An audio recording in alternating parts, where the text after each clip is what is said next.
Okay, magandang araw sa inyong lahat. So, nasa kalagitnaan na tayo ng serye sa pag-aaral ng STS, no? Science, Technology, Society. At isa sa mga pinakaimportanteng parte nito ng STS ay, of course, ang tao, person. Dahil kung walang tao, walang STS, walang science, walang technology, at walang siyensya.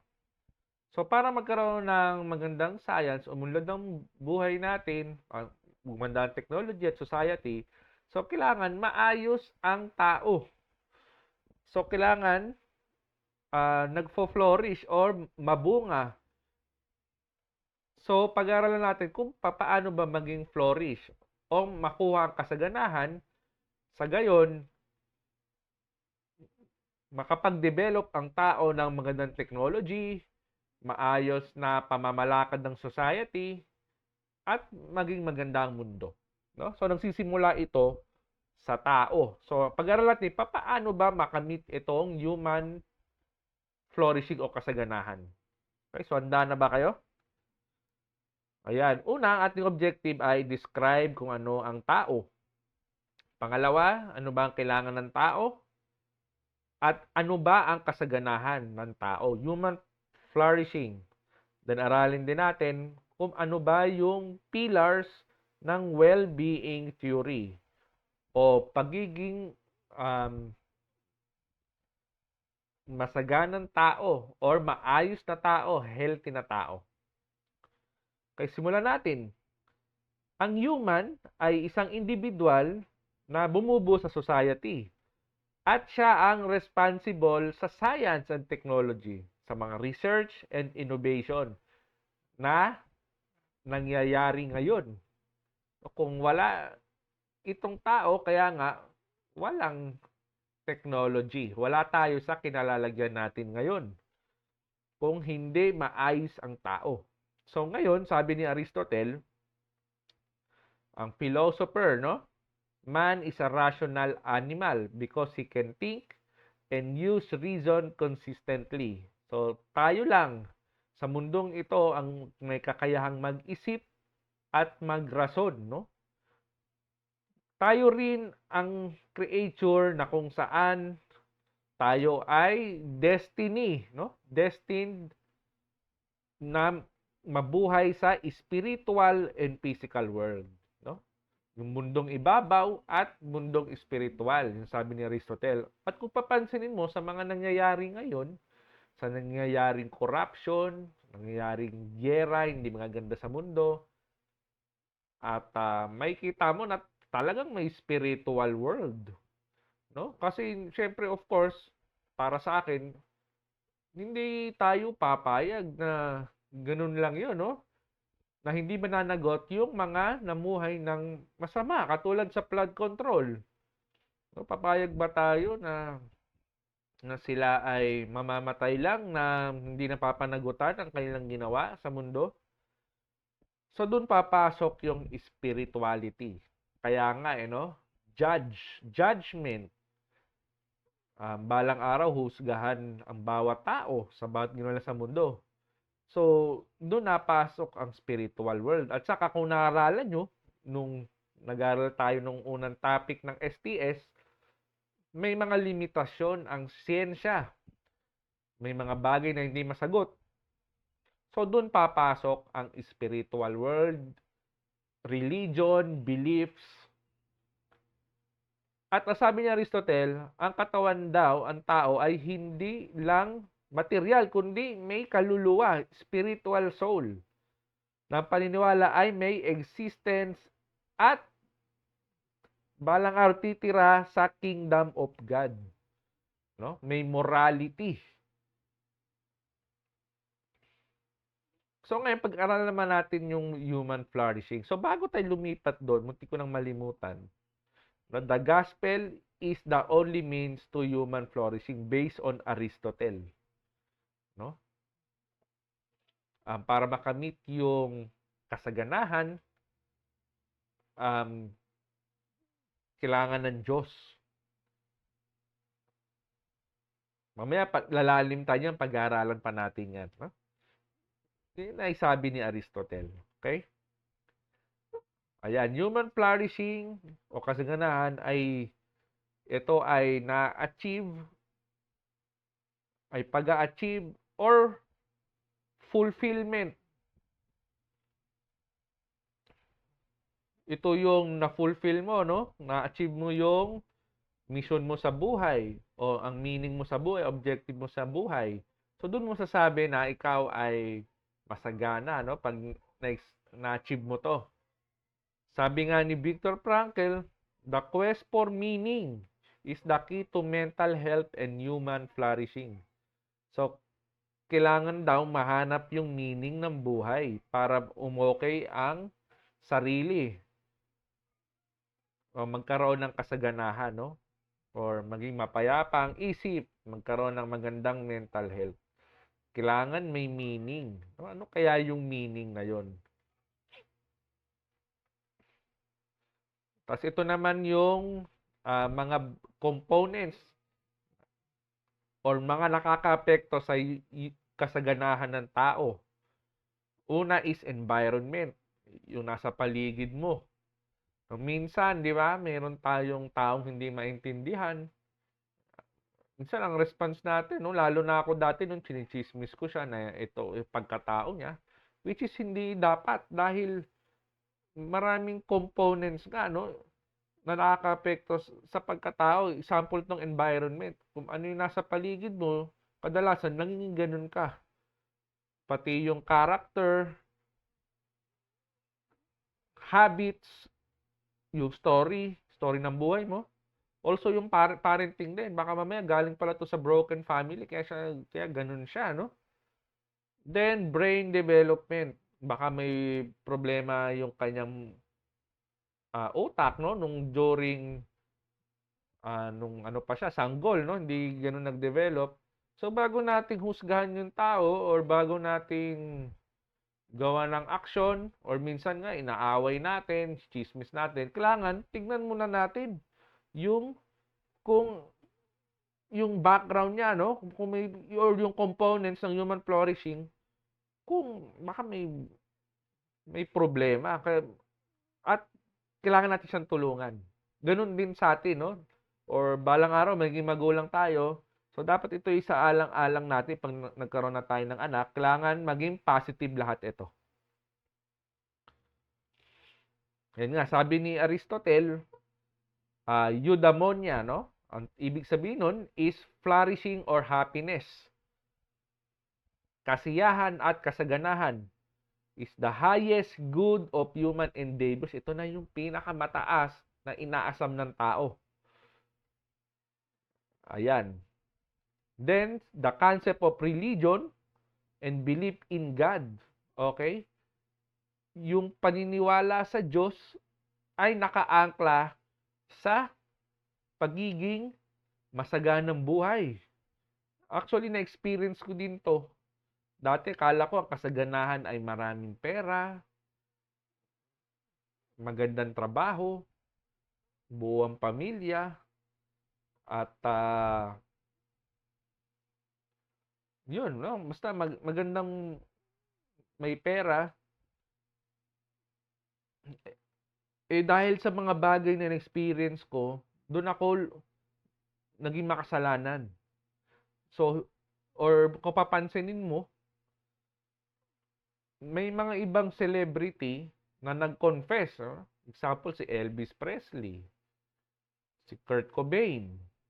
Marami pa, no? Yung mga latest ngayon na mga artista and politician na internationally din na nagko-confess na may kulang pa din sa buhay nila in spite of nasa kanila na yung power, kasikatan, pera, pamilya, pero may kulang pa din. Or worst case, nagsusuicide, no? Nagpapakamatay. Kaya dito na nabuo ni Aristotle tong eudaimonia. Dahil nung panahon nila noon, nung ancient age, ay may mga ganitong tao nang nakakaranas nito. Na ang tanging kaligayahan, sabi ni Aristotle, ay sa Diyos lamang. No? Siya ang makakapuno ng kaligayahan. ako, yun nga, na-experience ko, yun nga, nabisyo ako dahil sa lahat ng bisyo, nambababae ako dahil sa marami akong pera. Wala akong, parang ang Diyos ko, sarili ko. Or yung pera ang Diyos ko. So, dahil mahal ako ng Lord, tinanggal niya sa akin yun, dinisiplina niya ako. Masakit man, pero buti nilang ginawa niya yun, mahirap. Kasi nawalan ako ng work, ilang taon din eh. Pero, nandito ako, buhay, maayos, kahit walang pera, maraming utang, eto, payapa ang isip, nakakatulog ng mahimbing, no? So, for me, kahit walang kayamanan, maliit lang tong apartment namin, may kapayapaan ako at kasaganahan at kasiyahan. May kontento ako kung anong meron ako. Ito nga laptop na to, sa nanay ko lang to. Lahat ng mga gamit ko is galing lang din sa, yun lang, mga binigay lang din sa akin. At masaya na ako dito. Kaya parehas kami ni Aristotle dito kasi na-experience ko eh. Nasangin sa Panginoon lang ang magkukumpleto sa akin kahit mahirap lang ako. Ayan, no? Isa ako sa mga taong to na sinabi niya, people believe that ultimate satisfaction is going to heaven and meeting God. So, yan ang kaya nagawa ni Aristotle tong eudaimonia na ito eh. Okay? Ayan, no? Sabi ni Nigel Wilburton, ang eudaimonia daw ay para daw itong flower. Kapag ito ay diniligan mo, binigyan mo ng ilaw, kinakain mo o binigyan mo ng nutrients, ng pataba, ito ay yayabong, lalaki ng maayos, at hindi lang yun, magbubunga pa ito. So that's why, ganun din dapat tayo sa ibang tao. No? Alagaan natin sila, mamahalin, tutulungan, no? Para sila ay magganon din. Or sa anak natin, ganun din tayo, no? Para kapag maganda yung society, maganda ang science and technology. Ngayon, pag-aralan naman natin kung ano yung mga characteristics na nag-evolve sa tao kaya tayo nakarating sa ngayon. Kita mo naman yung technology natin, masasabi mo talaga na mayabong na at maunlad, nag-flourish ang buhay ng tao. So, ito ay nakatayo tayo ng diretso. Number 2, nakagamit tayo ng tools. Nakapag-domesticate tayo ng animals. Nabago yung ating body from time to time, simula nung unang panahon. Umunlad ang utak natin, nag-evolve. Yung social life natin at yung paggamit ng language and symbol ay nakatulong talaga, no? Para maging nourish tayo, maging flourish. Isa-isahin natin. Ayan, no? So, hindi man ako, personally, doon wala sa, sa evolution.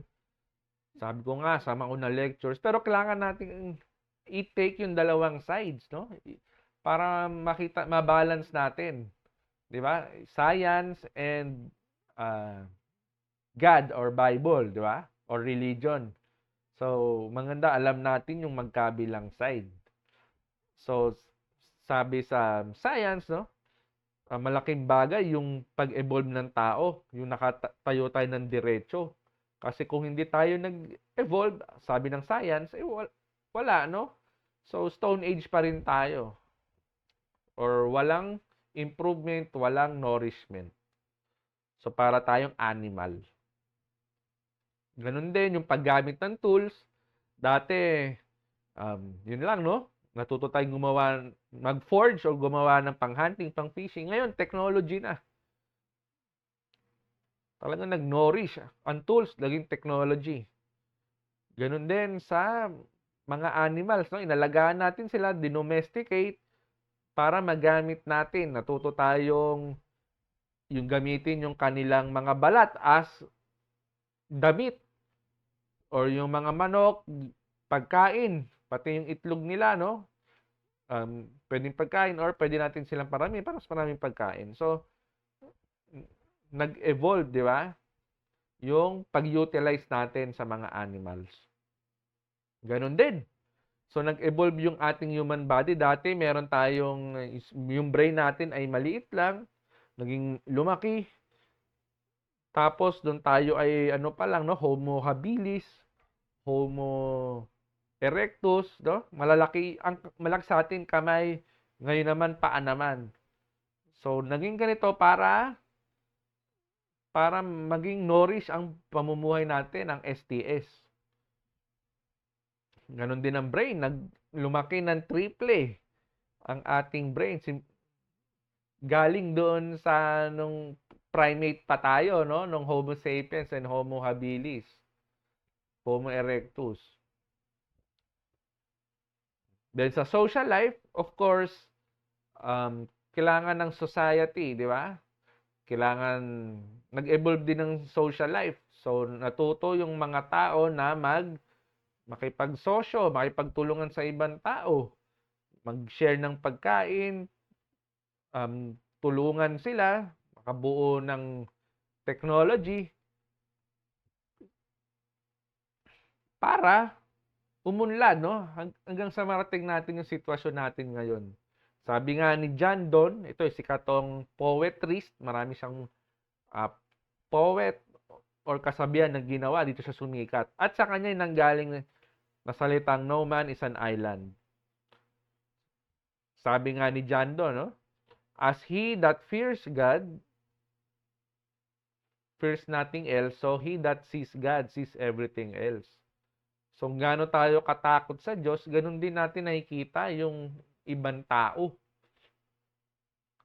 So, dahil God is love, minahal niya tayo kahit tayo makasalanan, inalay niya pa yung kanyang nag-iisang anak, ganun ang pagmamahal niya, ganun din dapat tayo kung gaano tayo natin ginagalang ang Diyos, gaano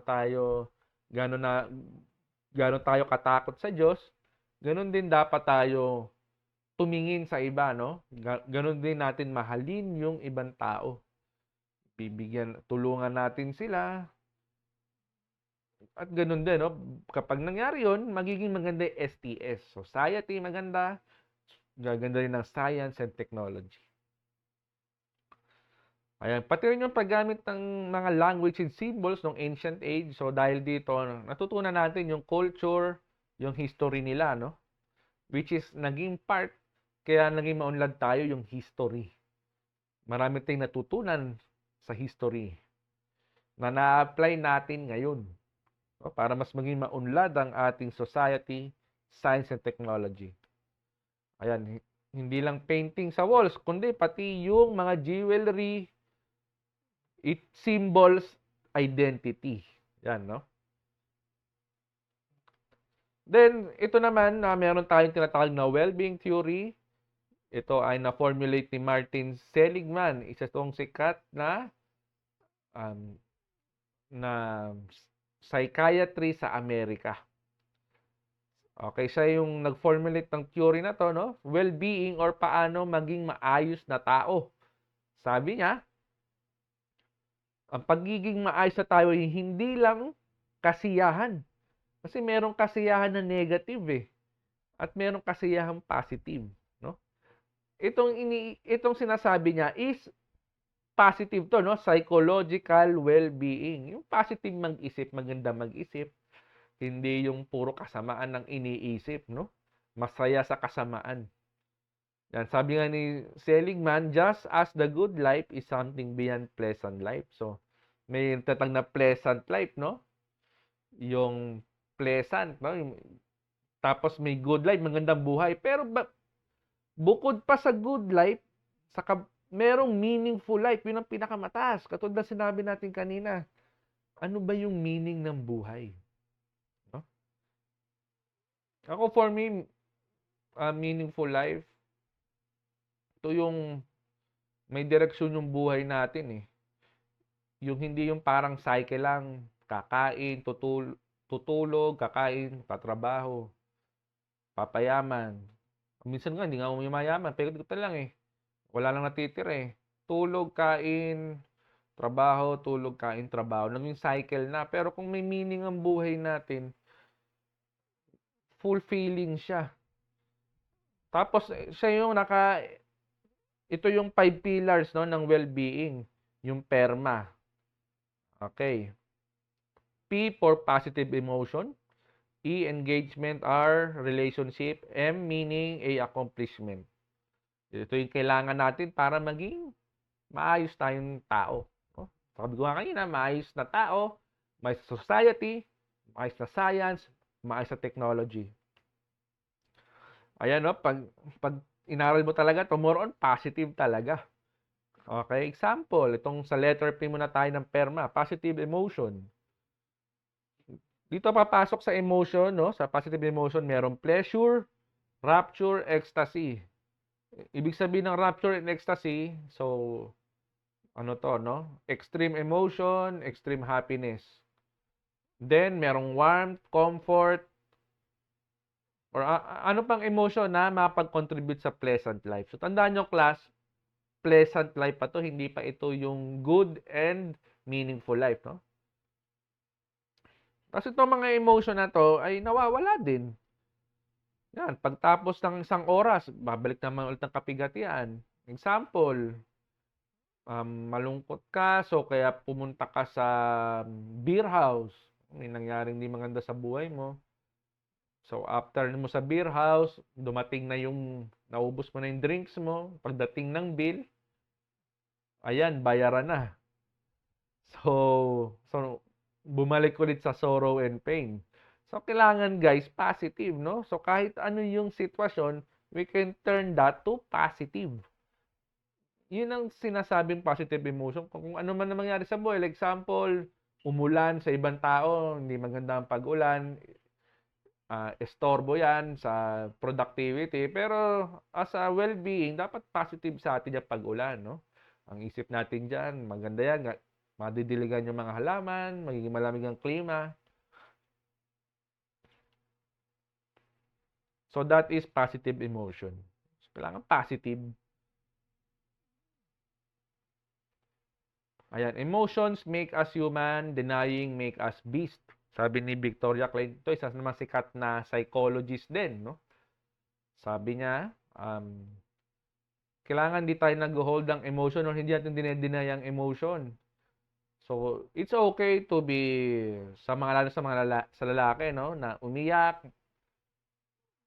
So, kailangan nasa lugar. Hindi pwede yung wala sa lugar or else dinedeny natin yung emotion. Kunyari, may hindi magandang nangyari or nakikita mo may corruption. So dapat normal response natin pag may nangyaring hindi maganda, kailangan magalit din, di ba? Sa corruption na nangyayari sa atin. Hindi yung matutuwa pa, di ba? So ang tawag doon ay dinedeny sarili. Ganun din, no? Wala sa lugar. Kunyari, nasa place ka ng professional, example, classroom or office, tapos ang emotion mo naman ay ikaw ay umiiyak, ganyan. So, wala sa lugar yung emotion mo, dinideny mo yung emotion nun. Dapat nasa lugar, may namatayan, it's okay to cry, or kung may malungkot na nangyari, it's okay to cry. Okay? Or else, pag hindi tugma yung ating emotions sa scenario na yon, it will make us beast or para tayong animal. Example, sa classroom, no? Kita mo, nagtatawanan, naghahalakhakan, wala sa lugar yon, no? Parang, ibig sabihin, para tayong umaasang asal hayop. Pag wala sa lugar yung emotion natin. It's okay to be angry kung talagang hindi maganda yung nangyayari. It's okay to be happy, pero kung malungkot na nangyayari, mag-happy ka, hindi maganda yun. Next, sa letter E tayo, engagement. So, it's all about the flow. Ito yung may engage ka talaga eh. Example, nakikinig ka sa music. O napapansin mo, bumibilis yung oras. Nawawala ka sa self-consciousness, no? During an absorbing activity. Example, na-engage ka sa trabaho. Kahit mahirap, madugo, pero may purpose ang buhay mo eh. Di ba? meaningful life eh. So, kahit maraming pagsubok, i-engage mo pa rin sarili mo dito. Iti-take it as a positive mo ito, hindi i-take it as a burden. Example, as a student naman, sa kalagayan nyo, di ba? Meron iba sa atin, parang parang tinatamad because hindi niya ini-engage yung kanyang sarili sa school, sa academe. Or ang feeling ng mga schoolwork sa kanya parusa, no? Kaya feeling niya kapag nasa classroom siya, bagal-bagal lang oras, lagi nakatingin sa orasan, kailan ba matatapos ito? So walang engagement, so negative po 'yun. Dapat positive tayo. Example, no? Kailangan kong gawin 'to para sa ikabubuti ko ito. Or balang araw may experience ko sa trabaho 'to, kailangan gandahan ko, pagbutihin ko because it will reflect sa trabaho ko. So that is engagement. Yan. Feeling enthusiasm. Ayan. Mainit ka or yung momento mo dire-diretso. Yan. Katulad nito nasa picture, sa dami ng class activity na pinapagawa, quizzes. Sa estudyante or sa teacher, no? Sa teacher naman, daming cheche ka na papel, marami kang ituturuan or pinapagawa sa school, sa admin. Relax lang, no? Or kailangan gawin ko kagad to, hindi nagpo-procrastinate. Procrastination, delaying yun eh. Nagpapakita ng negative yun. No? Nawawala ka sa momentum or sa engagement. So, dapat ginagawa po kagad. Tapos naman relationship. So, this is perma na to eh. No? Relationship, positive relationship. So, kailangan guys, para well-being tayo, maayos yung pakikitungo sa ibang tao. Hindi natin inaaway, hindi natin sinisiraan. Dapat more on loving or helping mode tayo. Ayan, lagi nagsishare or reliable tayo. Tayo yung tao na gusto nilang, yung excited sila na makasama ka, no? Or hanap-hanapin ka nila. So, pag ganyan, well-being, maayos sa tao. Tapos, circumstances, ayan. C for circumstances. Sa bawat circumstance, dapat maayos tayo, happy. Sabi nga ni Seligman, meron siyang research dito na about sa money, marriage, age, youth, education, sex, religion, social life. Ang sabi niya, yung education, materialistic effort, location, race, gender, ay walang epekto sa happiness. Sabi ko nga kanina, no, may mga taong mayayaman na sikat, nasa pwesto na, bakit nagnanakaw pa rin? Walang contentment, no? Ang dami-dami ng pera, nagnanakaw pa din ng bilyon-bilyon. Walang kasiyahan. Or yung ibang celebrity nga, may kulang sa buhay o nagsi-suicide. Dahil sabi ni Seligman, walang ano yan. Walang epekto sa happiness yan. Dahil lang, sabi nga ni Aristotle, flourishment is relationship with God. Diba? Kahit walang pera, wala tayong yan, no? Wala tayo ng mga yan, happy pa rin tayo. Relax pa din. Di ba? Panatag pa rin ang buhay. Napakaganda. Kaya pwede nyo akong i-message, no? Privately. Kung gusto nyo malaman, no? Personally, yung aking experience, paano magkaroon ng peaceful life in terms na mahirap ang buhay. Tapos, yan, meaning. Kailangan magkaroon ng purpose, di ba? Para makaalis tayo sa cycle ng, yung ano lang, cycle ng buhay, paulit-ulit. Tulog, kain, trabaho, tulog, kain, trabaho, ganun. Para mabuhay lang. Sa akin, for me, simulan na nakilala ko si Lord, ang meaning ng buhay ko ay mapasaya, ang creator, ang Diyos ng mga Diyos, hari ng mga hari. Mag-glorify siya, masiyahan siya. So, gagawa ko ng mga bagay na gusto niya. Yung mga utos niya, pagmamahal sa kapwa, pagmamahal sa magulang, pagtulong sa mga kapwa. Yan, no? Yun ang, para sa yun ang meaning ng buhay ko. Oh. So, iba-iba tayo ng meaning. So it's up to you. Kung sa'yo, ano yung meaning? Ano ba yung makapagbigay sa'yo, makapagkumpleto sa'yo? For me, sa akin, yun ang Kahit na-experience ko kasi pag kasama ko si Lord, kahit walang pera, relax pa din because God provides. God is my Father. Siya ang aking tatay. Di ba? Kaya relax lang. Hindi ko kailangang mang-away ng ibang tao, manloko, para makumpleto lang ako, mang-scam, mang-apak ng ibang tao, para maging masaya lang, no? So sa akin, Lord, ikaw lang, kumpleto na ako. Kaya nga, pwede nyo ako i-message, so pwede natin pag-aralan to, pwedeng online, or pwede ko ipuntahan sa bahay. PM nyo lang ako. Ayan, masaya, meaningful life, di ba? Knowledge is power, but enthusiasm pull the switch. Oo, magandang may alam ka, pero baliwala yan kung hindi mo siya ipa-practice o isa sa buhay, no? Or i-apply sa buhay. Kailangan i-apply natin. Kundi, baliwala ang knowledge. May knowledge ka nga, pero may ilaw ka nga, pero wala naman nag-on nung ilaw. Walang gumagalaw, so baliwala din. Ito, last, accomplishment. Accomplishment is more on action o verb ito no? Ito yung may na-accomplish ka o may natapos ka na successful. Ayan. So, kailangan talaga may paggawa no? May resulta or may bunga. Tapos dito sa litratong to, merong dalawang tao. It's up to you paano nyo siya i-translate, no? For me, parang sa kaliwa, siya ay parang ano lang, fulfilled na tao. Mukhang hindi naman siya ganun kayaman, no?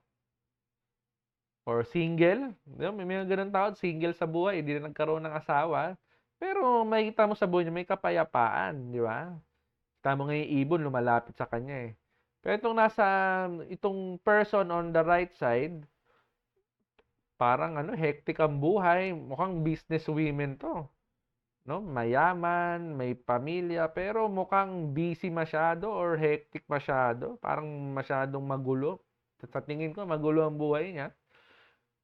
No? Alin kaya dito yung well-being, no? Or yung flourish life, masaganang buhay. So, ganito yung gagawin natin. Meron akong pa-game. Mamimili ako sa comment section ng pinakamagandang sagot, no? Alin ka dito at bakit? Alin yung gusto mo? Dahil kapag nagustuhan ko yung comment mo, pinakamagandang comment, 1 or 2, depende, no? Sa mapipili ko. Sisendan ko kayo ng GCash pag may message ako sa Facebook, no? So, kailangan yung gamit yung pangalan sa YouTube ay pangalan nyo sa Facebook para ma-message ko kayo, mahanap ko kayo sa Facebook. At mabigyan ko kayo ng 100 GCash. Di ba? 100 GCash din yun. Ayan. So, ibobola ko yan after ng 2 linggo. So, mag-comment na. Free to join. Okay. Ayan, no? Meron pa nga V, Permav, no? I-recap lang natin. P, positivity. E, engagement. R, relationship. M, meaning, meaningful life. A, achievement, accomplishment, inspired action. V, vitality. Ito yung healthy body. Wellness. Strong. Okay. Lahat tayo hinahabol ang happiness. Di ba? Nag-aaral tayo para dumami ang pera at maging happy.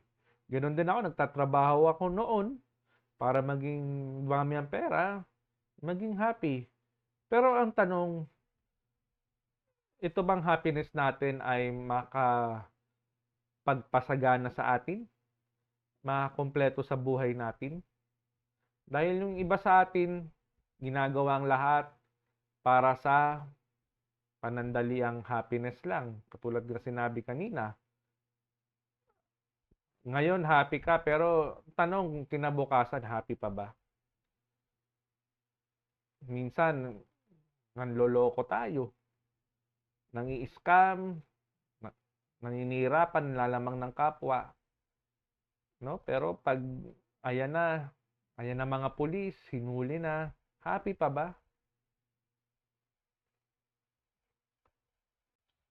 So ngayon, to sum up ng lahat nating pinag-aralan, napakahalaga maging, masaganang tao. Number one, it helps science, technology, and society. Magiging maunlad ang buhay. Pangalawa, self-fulfilling, wala kang kaaway, ayos ang relasyon mo sa lahat. Pero kung titingnan mo, nakaangkla ito. Sabi nga ni Aristotle, ang pagiging well-being person o ang flourish person ay nakaangkla sa meaning. No? Pag alam mo yung purpose mo sa mundo o meaning ng buhay, bakit ka nabubuhay sa mundo, anything will follow. No? Makukuha mo yung well-being person.